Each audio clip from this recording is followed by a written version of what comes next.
சூப்பரான சுவையில் ஒரு முட்டைக்கோஸ் சட்னி எப்படி ரெடி பண்ணலான்னு பார்க்கலாங்க. அதுக்கு வந்து நான் முட்டைக்கோஸ் வந்து ஸ்லைஸரில் ஸ்லைஸ் பண்ணியிருக்கேன். நல்லா கழுவி தண்ணி வடிகட்டி வச்சுருக்கேன். ஒவ்வொருத்தரும் ஒரு ஒரு விதமாக பண்ணுவாங்க. நம்ம பண்ணுறது வந்து இது ரொம்ப எளிமையான முறைங்க. சீக்கிரம் பண்ணிடலாம். ஒரு பேன் சூடானோன்னா ஒரு குழிக்கரண்டி எண்ணெய் ஊற்றிக்கோங்க. எண்ணெய் காஞ்ச உடனே 2 டேபிள் ஸ்பூன் கடலைப்பருப்பு எடுத்து வச்சுருக்கேன். கடலைப்பருப்பு போட்டுக்கலாம். கடலைப்பருப்பு லேசாக வணக்கிக்கலாம். லேசாக செவந்து வரட்டும். லேசாக செவந்தோன்னா நான் ஒரு பிடி சின்ன வெங்காயம் வச்சுருக்கேன். சின்ன வெங்காயம் போட்டுக்கலாம்.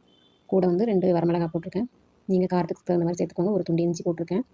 ஒரு 4-5 பல் பூண்டு சேர்த்துருக்கேன். பூண்டு ஆப்ஷன் தான், வேண்டாம் ஸ்கிப் பண்ணிக்கோங்க. 2 கொத்து கருவேப்பிலை சேர்த்து நல்லா வதக்கி விட்டுக்கலாம். வெங்காயம் நல்லா செவந்து வதங்கி வரணுங்க.